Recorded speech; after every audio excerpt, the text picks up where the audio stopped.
60세 이상이라면 단백질을 매일 챙겨 드셔야 한다는 말 귀에 못이 박히도록 들어오셨을 겁니다.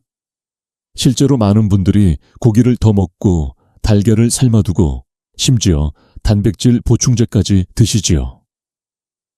그런데도 거울 속 내 몸은 점점 약해지고 다리에 힘이 빠지고 근육이 줄어드는 걸 느끼실 때가 있습니다. 왜 그럴까요? 분명 단백질은 충분히 먹고 있는데 도대체 어디서 문제가 생기는 걸까요? 여기서 우리가 놓치고 있는 중요한 사실이 하나 있습니다. 먹는 것과 흡수되는 것은 전혀 다른 문제라는 것입니다. 즉, 단백질이 내 위와 장을 거쳐 실제 근육으로 변환되려면 흡수율이라는 문을 통과해야 합니다. 그런데 나이가 들수록 이 문은 점점 좁아지고 때로는 거의 닫혀버립니다. 주류 의학 연구에 따르면 65세 이상 어르신의 경우 단백질을 먹어도 실제 체내 흡수율은 2040%까지 떨어진다고 합니다.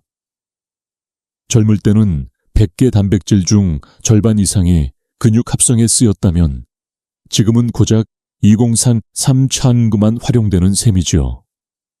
나머지는 그대로 노폐물이 되어 간과 신장에 부담을 주거나 장내에서 부패하면서 가스를 만들기도 합니다.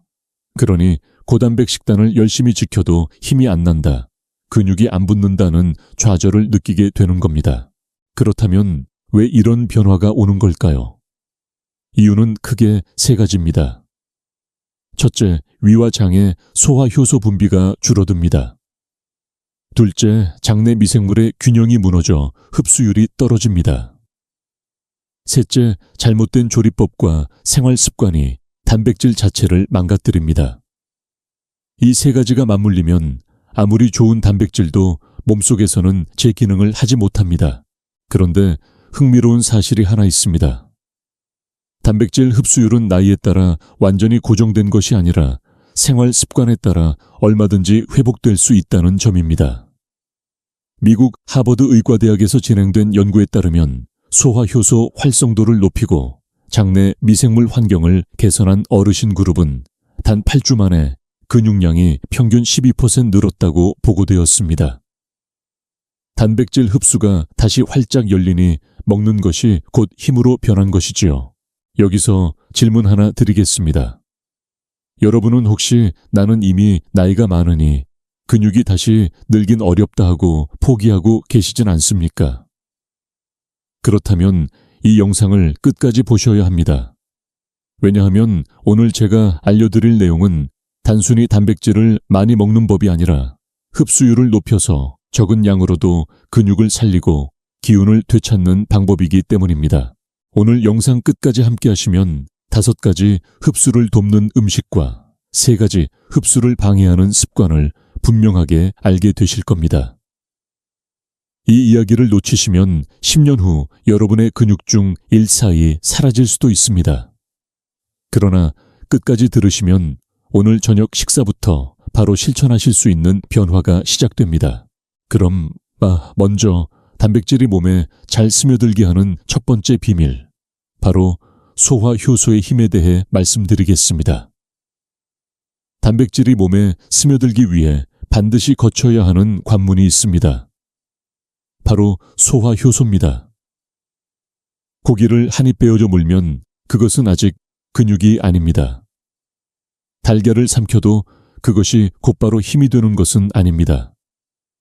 반드시 위와 장에서 소화효소들이 잘게 쪼개어야만 그때서야 근육 합성에 쓰일 수 있는 아미노산이 되는 것입니다. 문제는 나이가 들수록 이 소화효소의 분비량이 급격히 줄어든다는 점입니다. 60세 이후에는 위산과 펩신 분비가 절반 이하로 감소한다는 연구가 있습니다. 그 결과 고단백 음식을 먹었을 때 오히려 속이 더부룩하거나 가스가 차는 경험을 하시게 되지요.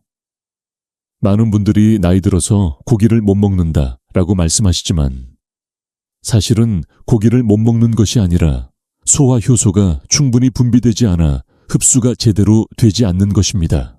주류 의학에서는 이 문제를 위산 저하증, 하이포클로르히드리아이라고 부릅니다. 흥미로운 것은 단백질 흡수 장애 환자 중 상당수가 실제로는 단백질이 부족해서가 아니라 위산과 효소가 부족해서 근육이 줄어든다는 사실입니다. 마치 문이 잠겨 있는데 아무리 많은 손님이 와도 안으로 들어오지 못하는 것과 같습니다. 그렇다면 이 소화 효소를 어떻게 되살릴 수 있을까요? 첫째, 식사할 때 천천히 꼭꼭 씹는 것만으로도 침 속 아밀라아제와 리파아제 같은 효소가 더 많이 분비됩니다. 둘째, 신맛이 나는 음식을 곁들이면 위산 분비를 촉진해 단백질 분해에 도움이 됩니다. 실제로 유럽에서는 나이든 환자들에게 식전 레몬수나 식초 음료를 권장하기도 하지요. 셋째, 발효식품은 이미 효소와 미생물이 풍부하기 때문에 소화 과정의 부담을 덜어줍니다. 여기서 재미있는 사례 하나를 소개해드리겠습니다. 일본 도쿄 의과대학 연구팀은 70세 이상 노인을 대상으로 된장국을 하루 2번 섭취하도록 했습니다. 단 6주 만에 혈액 속 아미노산 수치가 유의하게 높아졌습니다. 된장 속 발효균과 효소가 단백질 분해를 도와 흡수율을 높인 결과였지요. 놀랍게도 이 효과는 고단백 보충제를 마신 그룹보다 더 확실하게 나타났습니다. 물론 학계에서는 여전히 논쟁이 있습니다. 일부 의사들은 효소 보충제를 따로 먹을 필요가 없다. 없다 몸은 스스로 조절한다 라고 주장합니다. 반면 또 다른 연구자들은 나이든 장은 더 이상 충분한 효소를 분비하지 못하므로 외부에서 보충하는 것이 도움이 된다라고 말합니다. 어느 쪽이 정답일까요? 저는 이렇게 생각합니다. 정답은 개인의 몸 상태에 달려 있습니다. 만약 음식을 먹고 나서 자꾸 속이 더부룩하고 단백질이 흡수되지 않는 듯 힘이 빠진다면 분명 효소 분비가 부족하다는 신호일 수 있습니다. 여러분께 묻고 싶습니다. 요즘 고기를 조금만 먹어도 소화가 안 되고 가스가 차서 불편하신가요?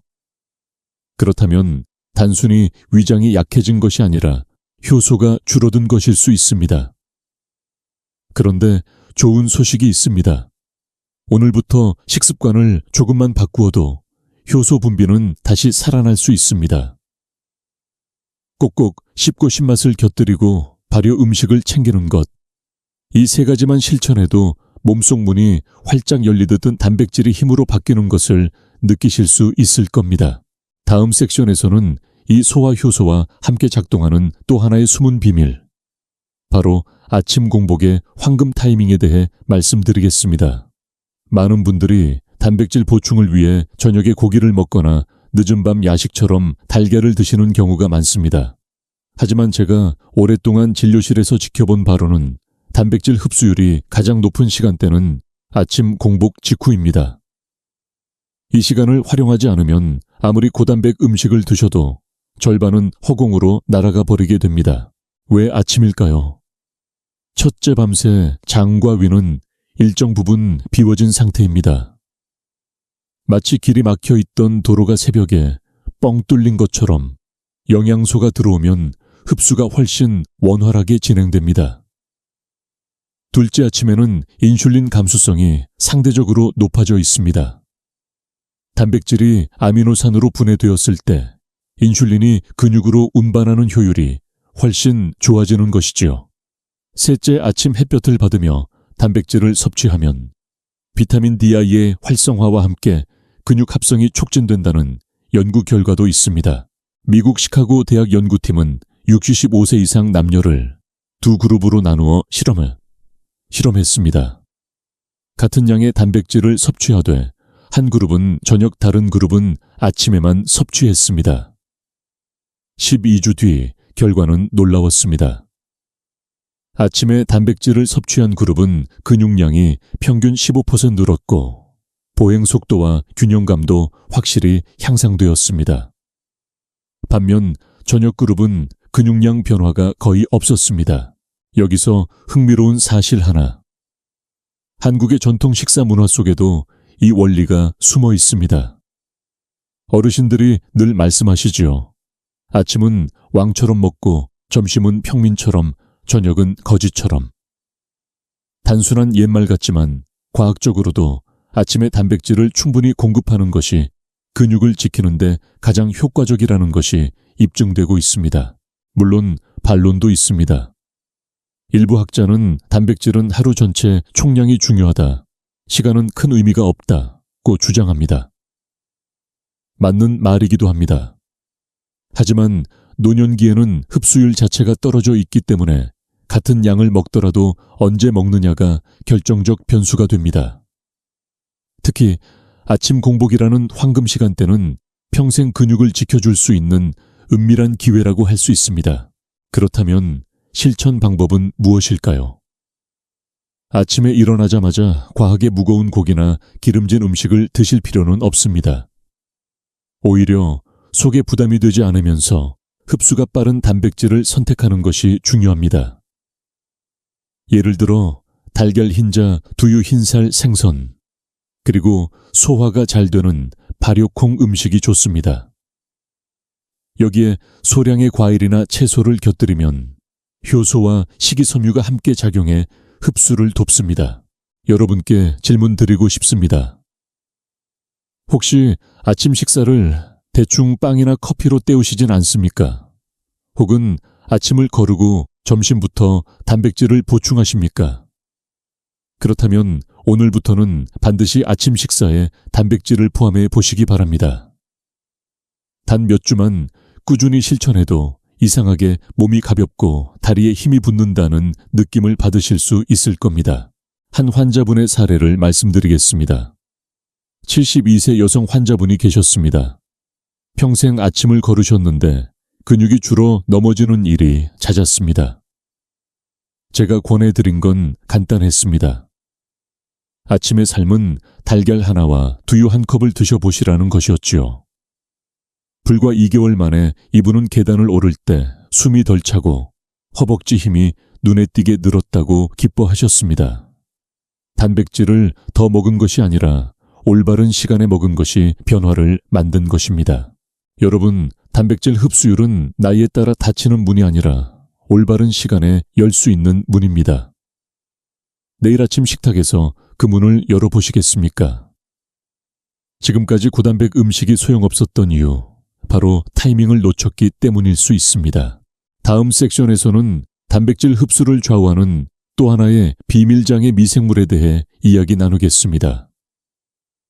여러분, 우리가 먹는 단백질이 근육으로 흡수되기 위해서는 위와 장의 효소뿐만 아니라 또 하나의 중요한 조력자가 필요합니다. 바로 장내 미생물입니다. 우리 몸속 장에는 무려 100조 개 이상의 세균이 살고 있습니다. 이들은 단순히 음식을 분해하는 수준을 넘어 단백질이 제대로 흡수되도록 돕는 든든한 동반자 역할을 합니다. 문제는 나이가 들수록 이 장내 미생물의 균형이 무너진다는 데 있습니다. 젊을 때는 유익균이 장을 든든히 지키며 단백질을 아미노산으로 잘게 쪼개주고 흡수율을 높여주었습니다. 그러나 60세를 넘어서면 유익균은 점점 줄어들고 해로운 균이 늘어나 장벽을 약하게 만듭니다. 그 결과 단백질은 흡수되지 못한 채 장 속에서 부패하고 가스로 변하며 심지어 염증을 일으키기도 합니다. 그래서 고단백 식사를 하면 오히려 배가 더부룩하고 설사를 하는 분들이 많은 것이지요. 스위스 취리히 대학의 한 연구를 소개해 드리겠습니다. 70세 이상 노인을 두 그룹으로 나누어 한 그룹에는 발효 유제품과 섬유질을 충분히 섭취하게 했고, 다른 그룹은 기존 식단을 유지하도록 했습니다. 단 10주 후 발효 유제품을 섭취한 그룹은 근육 합성 효율이 18%나 높아졌습니다. 장내 유익균이 늘어나면서 단백질 대사가 원활히 이루어진 결과였습니다. 여기서 흥미로운 사실 하나. 우리가 흔히 먹는 김치된장, 청국장 같은 전통 발효 음식에는 수많은 유산균과 효소가 살아있습니다. 일본에서는 나토, 유럽에서는 요구르트나 사워크라우트가 같은 역할을 하죠. 이런 음식들은 단순한 반찬이 아니라 단백질 흡수를 돕는 생명력 넘치는 파트너입니다. 물론 학계에서도 논쟁은 있습니다. 일부 학자들은 프로바이오틱스를 보충제로 먹어도 장까지 살아서 가지 못한다라고 주장합니다. 반대로 또 다른 연구자들은 매일 소량이라도 섭취하면 장내 환경이 점차 변화한다라고 말합니다. 진실은 어디에 있을까요? 제 경험상 꾸준히 발효 음식을 챙기신 분들은 확실히 소화가 편해지고 근육량도 유지되는 경우가 많았습니다. 여러분께 질문 하나 드리겠습니다.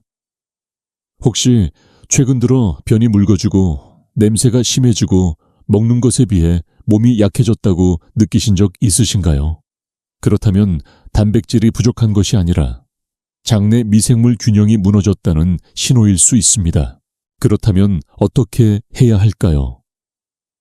첫째, 매 끼니의 발효식품을 조금씩 곁들이십시오. 작은 김치 한 접시, 된장국 한 그릇이면 충분합니다. 둘째, 식이섬유가 풍부한 채소와 곡물을 챙기십시오. 섬유질은 유익균의 먹이가 되어 장내 환경을 지켜줍니다. 셋째, 불필요한 항생제 남용을 피해야 합니다. 항생제는 장내균을 무차별적으로 파괴하기 때문입니다. 한 환자분 이야기를 드리겠습니다. 68세 남성분이 근육량이 줄고 체력이 떨어진다며 찾아오셨습니다. 고기를 많이 드시는데도 힘이 안 난다는 것이었죠. 검사해보니 장내 세균 불균형이 심각했습니다. 제가 권해드린 것은 단순했습니다. 매일 아침 두유에 청국장을 한 숟갈씩 넣어 드셔보시라는 것이었지요. 불과 6주 만에 이분은 소화가 편해지고 체력이 눈에 띄게 회복되었습니다. 단백질을 더 먹은 것이 아니라 장내 미생물이 길을 열어준 결과였습니다. 여러분, 근육을 만드는 건 단백질 그 자체가 아니라 그것을 잘 흡수하도록 돕는 보이지 않는 조력자들입니다. 그 조력자가 바로 장내 미생물이지요. 오늘 저녁 식탁에서 김치나 된장을 곁들여 보십시오. 단백질이 힘으로 변하는 길이 조금씩 열릴 것입니다. 다음 섹션에서는 이렇게 유익한 발효식품 못지않게 중요한 저렴하면서도 강력하게 흡수를 돕는 음식을 소개해 드리겠습니다. 여러분, 단백질 흡수를 돕는다고 하면 많은 분들이 값비싼 보충제나 수입 건강식품을 떠올리십니다. 하지만 진료실에서 제가 늘 강조하는 건 이것입니다. 가장 강력한 해결책은 이미 여러분 부엌에 있다는 사실입니다. 그리고 그 중에서도 단백질 흡수를 돕는 저렴한 슈퍼푸드 하나를 꼽으라면 저는 주저 없이 생강과 파인애플을 말씀드립니다. 먼저 생강입니다. 생강 속에는 진저올과 쇼가올 같은 성분이 들어있어 위장의 소화, 효소 분비를 촉진하고 위 점막을 보호해줍니다. 특히 나이가 들어 위산이 줄어든 분들에게 생강은 천연 부스터와도 같습니다. 실제로 인도 아유르베다 의학에서는 수천 년 전부터 고기 요리에 반드시 생강을 넣어왔습니다. 이유는 단 하나, 소화를 돕기 위해서였습니다. 두 번째는 파인애플입니다. 파인애플에는 브로멜라인이라는 강력한 단백질 분해 효소가 들어있습니다. 스테이크 위에 파인애플을 얹어 놓으면 고기가 연해지는 것을 보신 적 있으실 겁니다. 그것이 바로 브로멜라인의 힘입니다. 그런데 이 효소는 우리 위에서도 똑같이 작용합니다. 고기를 먹을 때 파인애플을 곁들이면 소화가 훨씬 수월해지고 단백질 흡수율도 높아집니다. 이 두 가지 음식은 값비싼 보충제가 필요 없다는 사실을 보여줍니다. 실제로 독일의 한 임상 연구에서는 65세 이상 노인들에게 매 끼니마다 소량의 생강차와 파인애플 조각을 곁들이도록 했습니다. 단 4주 만에 혈액 속 아미노산 농도가 20% 이상 상승했습니다. 단백질을 더 먹은 것이 아니라 흡수율 자체가 개선된 결과였습니다. 물론 학계에서는 의견이 분분합니다. 일부 연구자들은 브로멜라인이나 진저올이 위에서 모두 분해되어 실제 효과가 제한적일 수 있다고 주장합니다. 그러나 또 다른 학자들은 소량이라도 꾸준히 섭취하면 위장의 부담을 줄이고 전체적인 소화 환경을 개선한다라고 강조합니다. 저는 환자분들을 진료하면서 체감한 경험으로 말씀드립니다. 생강과 파인애플을 곁들인 분들은 확실히 소화가 편해지고 근육이 더 잘 유지되었습니다. 여러분께 묻고 싶습니다. 혹시 고기를 먹고 나면 속이 더부룩해서 일부러 단백질을 피하고 계시진 않습니까? 그렇다면 생강차 한 잔, 파인애플 몇 조각만 곁들여 보십시오. 단백질을 피할 필요가 없습니다. 오히려 몸이 받아들일 수 있도록 돕는 작은 열쇠가 바로 이 음식들입니다. 한 사례를 들려드리겠습니다. 74세 여성 환자분은 단백질 보충제를 먹을 때마다 속이 더부룩해 결국 그만두셨습니다. 그런데 제가 권해드린 것은 간단했습니다. 아침 보충제를 드실 때 생강차 한 잔을 곁들이시라는 것이었죠. 2주 만에 소화 불편감이 줄어들었고 한 달 뒤에는 팔에 힘이 붙고 걷는 속도가 빨라졌다고 말씀하셨습니다. 고단백 음식이 소용없었던 것이 아니라 흡수되지 않았던 것이죠. 여러분, 건강은 비싼 곳에서 오는 것이 아닙니다. 오늘 저녁 장을 보실 때 파인애플 하나 생강 몇 뿌리만 챙겨 보십시오. 그것이 근육과 기운을 지켜줄 수 있는 저렴하지만 강력한 비밀 무기입니다. 다음 섹션에서는 이렇게 좋은 음식들을 무너뜨려버리는 위산 억제제의 함정에 대해 말씀드리겠습니다. 여러분, 혹시 이런 경험 있으십니까? 속이 쓰리거나 더부룩해서 병원에 갔더니 위산 억제제를 처방받아 드신 적, 아니면 약국에서 쉽게 살 수 있는 제산제를 습관처럼 챙기신 적, 실제로 60세 이후 어르신들 중 절반 가까이가 위산 억제제를 장기 복용하고 계십니다. 그런데 여기서 충격적인 사실을 말씀드리겠습니다. 위산 억제제가 단백질 흡수를 심각하게 방해한다는 것입니다. 위산은 단순히 속을 불편하게 만드는 산이 아닙니다.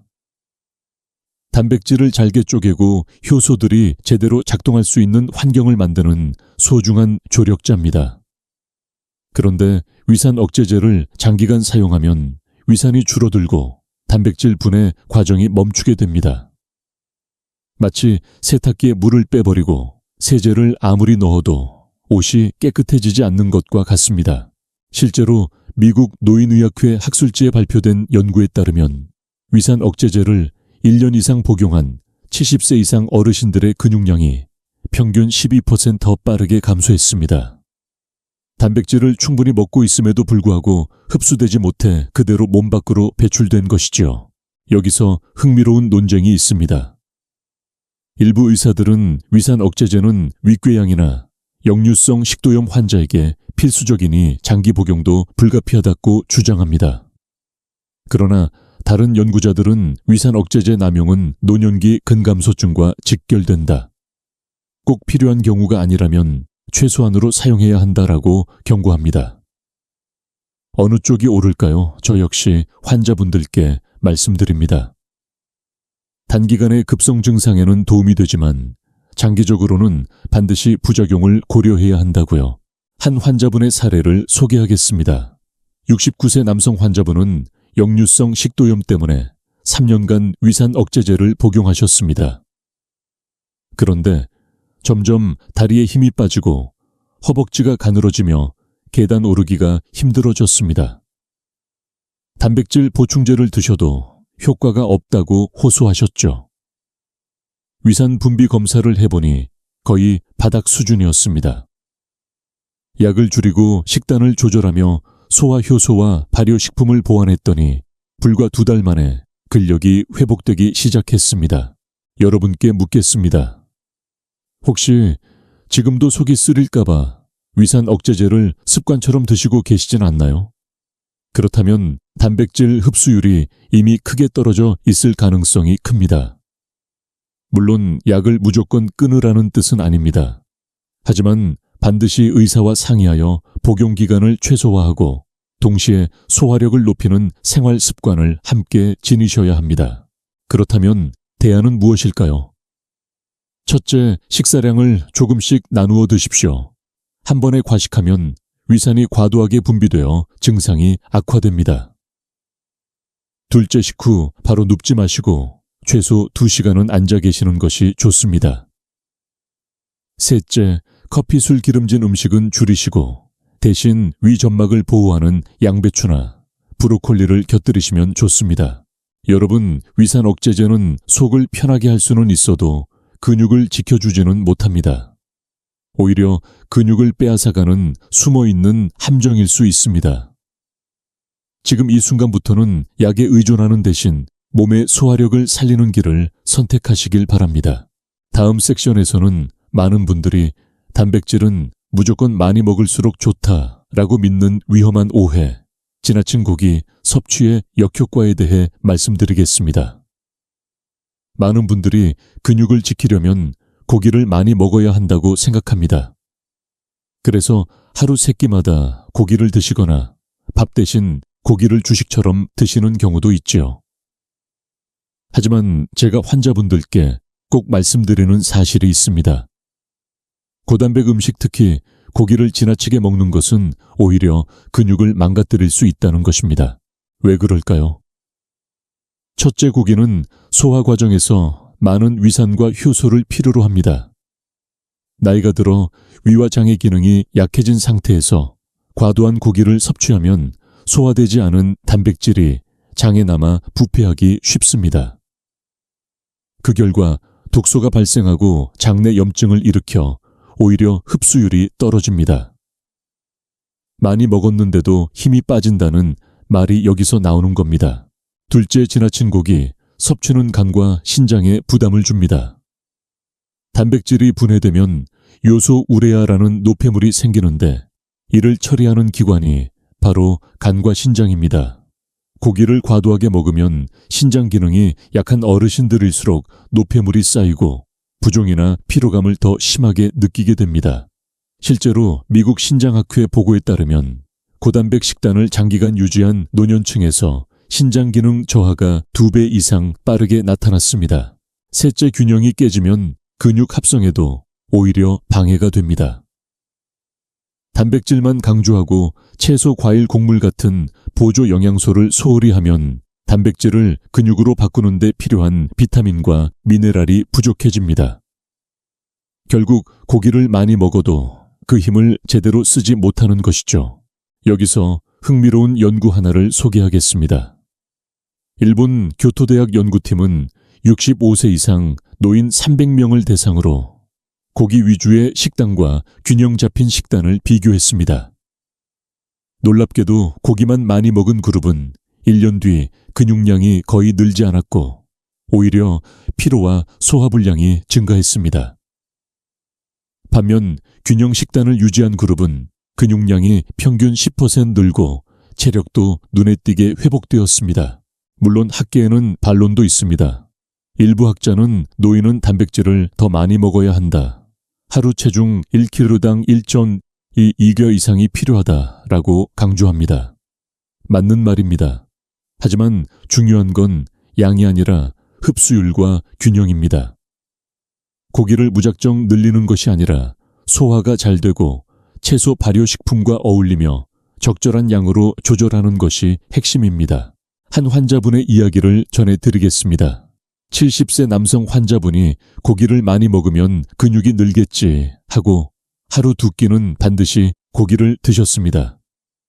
그런데도 기운이 없고 다리에 힘이 빠진다고 호소하셨죠.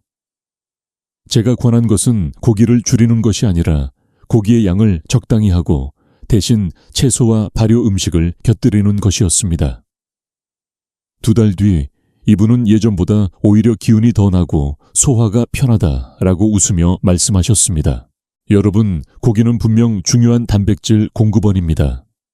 그러나 지나친 고기 섭취는 힘을 키우기는커녕 오히려 힘을 빼앗아 갑니다. 단백질은 양이 아니라 얼마나 잘 흡수되느냐가 관건입니다. 다음 섹션에서는 우리가 무심코 하고 있는 또 하나의 함정, 잘못된 조리법의 위험에 대해 말씀드리겠습니다. 여러분, 우리가 아무리 좋은 단백질 식품을 선택해도 조리하는 방식 하나로 그 가치가 크게 달라질 수 있다는 사실 알고 계셨습니까? 단백질은 열과 기름 조리 환경에 따라 구조가 변하고 그 결과 흡수율이 뚝 떨어지기도 합니다. 다시 말해 같은 고기와 같은 달걀이라도 어떻게 요리하느냐에 따라 내 몸에 들어오는 영양은 전혀 달라질 수 있다는 뜻입니다. 첫째, 과도한 튀김과 태움입니다. 삼겹살을 바싹 태워 드시거나 고기를 기름에 튀기는 방식을 즐기신다면 단백질이 변성되어 소화 효소가 더 이상 제대로 분해하지 못합니다. 게다가 고온에서 태워진 단백질은 아크릴라마이드, 헤테로사이클리가민 같은 발암물질을 만들어 건강을 해칩니다. 단백질이 근육으로 가기는커녕 독소로 변해버리는 것이죠. 둘째, 지나친 양념과 소금입니다. 단백질 자체에는 문제가 없지만 간장, 소금, 설탕, 고춧가루 등을 과도하게 넣으면 위와 장이 염증 상태가 되어 흡수력이 떨어집니다.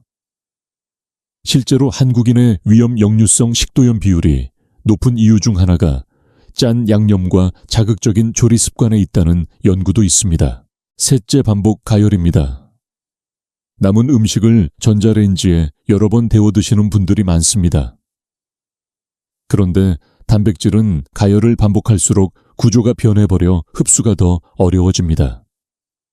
특히 달걀이나 생선은 한 번 든 후 다시 드면 질겨지고 소화 흡수율이 확연히 떨어집니다.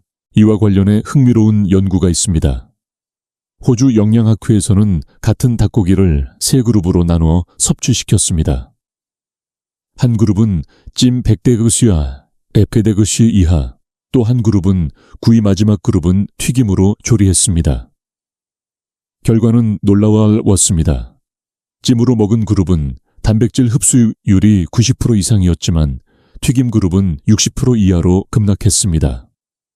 같은 닭고기인데도 조리법 차이가 흡수율을 30% 이상 갈라놓은 것입니다. 물론 일부 전문가들은 조리법보다 총 단백질 섭취량이 더 중요하다고 주장합니다. 하지만 노년기에는 소화력이 이미 떨어져 있기 때문에 같은 양을 먹더라도 얼마나 소화하기 쉽고 흡수되기 좋은 상태로 만들어주느냐가 훨씬 더 중요합니다. 한 환자분의 이야기를 들려드리겠습니다. 66세 여성 환자분은 근육을 지키겠다며 매일 삼겹살을 구워 드셨습니다. 하지만 오히려 소화 불량과 변비로 고생하시며 기운은 점점 떨어졌습니다. 제가 권한 것은 고기를 끊는 것이 아니라 조리법을 바꾸는 것이었습니다. 구이 대신 삶거나 찌고 소금 대신 허브나 레몬즙으로 간을 맞추셨죠. 2달 뒤 이분은 체력이 회복되고 소화가 훨씬 편해졌다고 말씀하셨습니다. 여러분께 묻겠습니다. 혹시 지금도 단백질이 풍부하다며 바싹 태운 고기나 자극적인 양념을 즐기고 계신가요? 그렇다면 단백질은 근육으로 가는 대신 독소와 염증으로 바뀌고 있을지도 모릅니다. 좋은 재료를 선택하는 것만큼이나 어떻게 조리하느냐가 내 몸의 건강을 결정합니다. 여러분, 단백질은 불에 태우는 것이 아니라 삶고 찌며 부드럽게 대해야 비로소 힘이 됩니다. 오늘 저녁 식탁에서 한 번만 방식을 바꿔보십시오. 내 몸이 달라지는 변화를 곧 느끼실 수 있을 겁니다. 다음 섹션에서는 단백질 흡수를 가로막는 더 근본적인 문제간 췌장장 질환 같은 숨은 질환에 대해 말씀드리겠습니다. 여러분, 지금까지는 단백질 흡수를 돕거나 방해하는 생활 습관에 대해 말씀드렸습니다. 그런데 때로는 아무리 식단을 바꾸고 발효 음식을 먹고 좋은 조리법을 써도 흡수가 잘 안 되는 경우가 있습니다. 그럴 땐 반드시 한 가지를 의심해 보셔야 합니다. 바로 몸속 장기들이 보내는 숨은 질환 신호입니다. 첫째, 간입니다.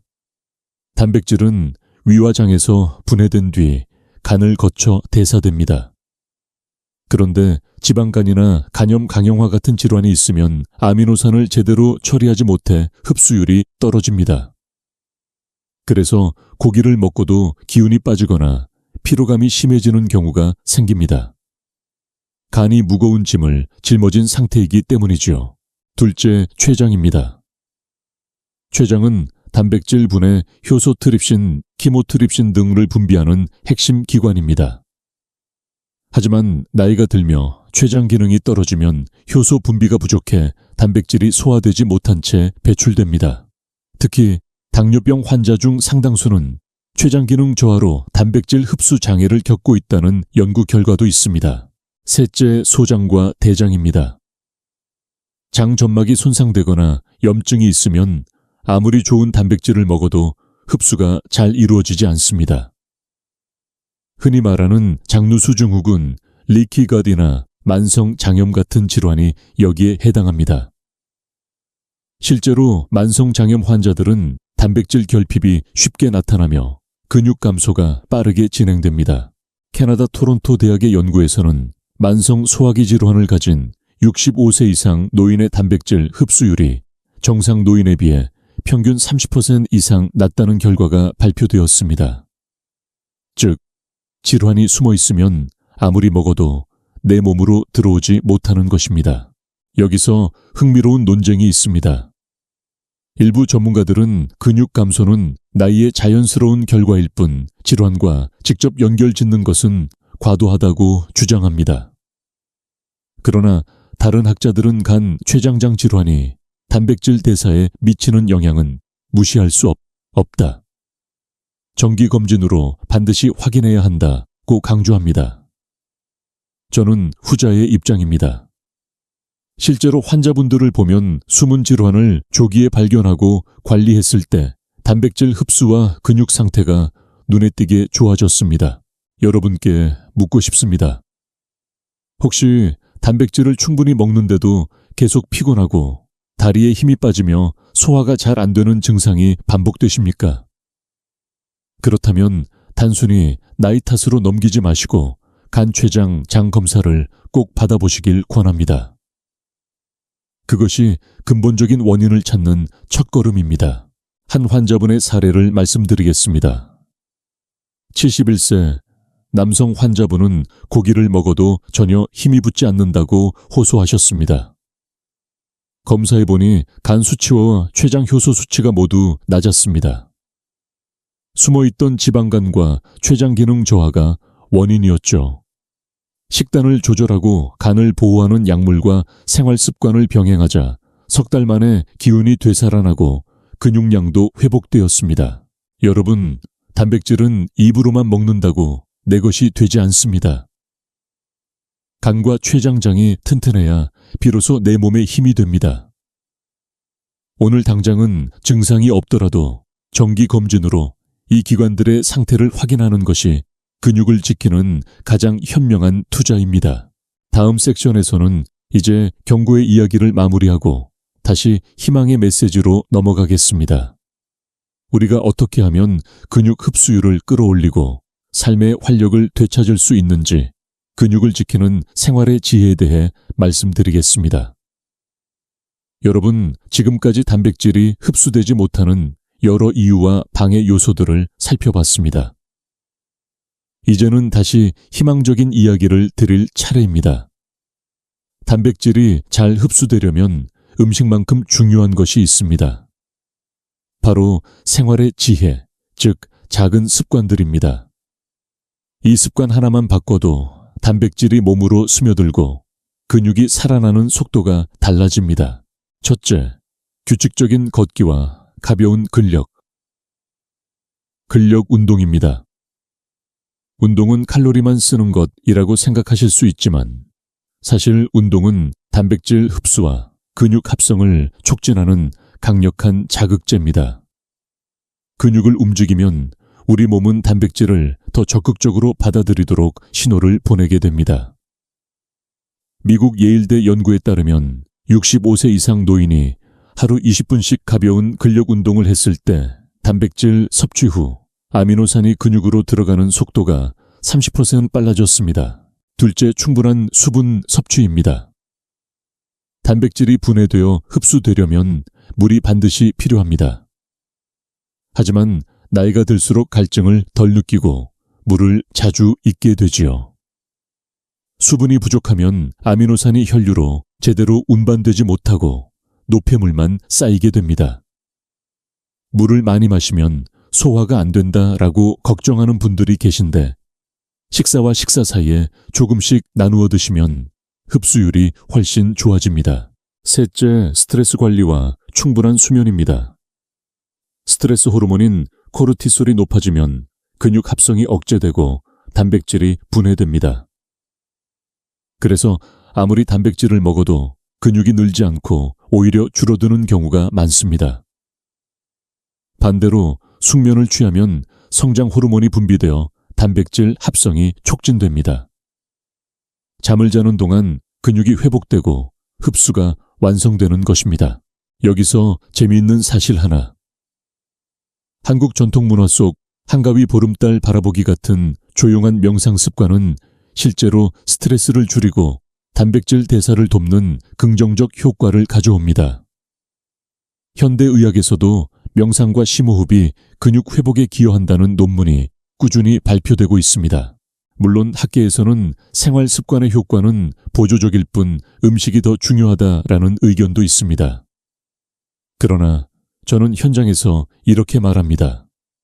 음식이 씨앗이라면 생활 습관은 토양입니다. 씨앗만 좋아도 흙이 메마르면 싹이 나지 않듯 단백질도 흡수와 근육 합성을 위한 환경이 마련되어야 합니다. 여러분께 질문 드리겠습니다. 혹시 단백질은 꼬박꼬박 챙기면서도 매일 같은 자리에서 TV만 보시진 않나요? 혹은 밤늦게까지 휴대폰을 보느라 숙면을 놓치고 계시진 않나요? 그렇다면 단백질 흡수율은 이미 크게 줄어들고 있을지 모릅니다. 한 환자분의 이야기를 들려드리겠습니다. 67세 여성 환자분은 단백질 보충제를 매일 마셨지만 근육량이 늘지 않아 속상해 하셨습니다. 제가 권한 것은 보충제를 더 드시라는 게 아니라 매일 15분 가볍게 아령을 드시고 밤 11시 전에 주무시라는 것이었습니다. 단 2달 만에 이분은 다리에 힘이 붙고 얼굴빛이 달라졌다고 말씀하셨습니다. 단백질이 제 역할을 하게 된 것이죠. 여러분, 근육은 나이와 싸우는 것이 아니라 습관과 손잡는 것입니다. 오늘부터 단백질을 잘 흡수하는 생활 습관을 하나씩 실천해 보십시오. 걷기, 물, 수면 이 3가지만 지켜도 근육은 다시 살아납니다. 다음 섹션에서는 지금까지의 내용을 정리하며 아직 늦지 않았다는 희망의 메시지를 드리겠습니다. 여러분, 지금까지 말씀드린 이야기를 들으며 혹시 이런 생각 드시지 않았습니까? 아이고, 나는 이미 늦었네. 근육도 많이 줄고 위장도 약해졌는데 이제 뭘 더 하겠어. 하지만 제가 분명히 말씀드립니다. 아직 늦지 않았습니다. 단백질 흡수율은 나이에 따라 고정된 것이 아니라 오늘의 선택에 따라 달라질 수 있습니다. 70세든 80세든 심지어 90세가 되어도 몸은 여전히 회복할 힘을 가지고 있습니다. 미국 노인의학 저널에 실린 연구에 따르면 평균 나이 78세의 어르신들에게 단백질 흡수율을 높이는 식단과 가벼운 근력 운동을 병행하게 했더니 단 12주 만에 근육량이 평균 10%도 늘었습니다.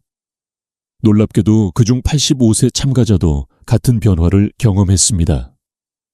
몸은 생각보다 훨씬 더 유연하고 회복력이 있는 존재입니다. 여기서 저는 늘 환자분들께 이런 비유를 드립니다. 근육은 마치 오래된 논밭과 같습니다. 오랫동안 방치하면 잡초가 무성하고 흙이 딱딱해지지요. 하지만 물을 대고 흙을 고르고 씨앗을 뿌리면 늦은 계절이라도 다시 싹은 납니다. 우리의 몸도 같습니다. 흡수율을 높이고 환경을 마련해주면 단백질은 다시 근육으로 자라날 수 있습니다. 물론 나는 원래 체질이 안 좋아서 유전적으로 약해서 하고 스스로를 한계 짓는 분들도 계십니다. 그러나 연구들은 분명히 말합니다. 체질보다 더 큰 힘은 습관이라고. 실제로 동일한 연령과 유전적 배경을 가진 쌍둥이 중에서도 생활 습관이 다른 쪽이 훨씬 더 건강하고 근육이 유지된 사례가 많습니다. 결국 결정권은 내 손에 달려 있는 것이지요. 저는 진료실에서 수없이 많은 포기했던 분들, 이 다시 기적을 경험하는 것을 봤습니다. 82세 여성 환자분은 오랫동안 침대 생활을 하며 근육이 많이 줄어든 상태였습니다. 가족들도 이제는 힘들다고 생각했지요. 그런데 작은 습관 아침, 단백질 섭취, 발효 음식 곁들이기, 가벼운 걷기, 이 세 가지만 꾸준히 지키셨습니다. 석 달 뒤 이분은 스스로 보조기 없이 일어나 걸을 수 있게 되었습니다. 나는 이제 끝났다고 하던 분이 다시 삶의 활력을 되찾으신 겁니다. 여러분께 질문 드리겠습니다. 혹시 지금도 이 나이에 무슨 소용이야 하고 마음을 닫고 계신가요? 그렇다면 오늘부터는 이렇게 스스로에게 말씀해 보십시오. 지금부터라도 나는 할 수 있다. 단백질이 내 몸에 스며들어 다시 힘을 되찾을 수 있다. 여러분 인생에서 가장 젊은 날은 바로 오늘입니다. 어제보다 늦었다고 한숨 짓는 대신 오늘 시작하면 내일은 분명 더 강해질 수 있습니다. 이제 마지막으로 오늘의 이야기를 정리하며 함께 다짐하는 시간을 가져보겠습니다. 여러분, 오늘 우리는 함께 긴 여정을 걸어왔습니다. 고단백 음식을 먹어도 왜 몸에 힘이 붙지 않는지, 왜 근육이 줄어드는지 그 숨은 이유를 하나씩 짚어보았습니다.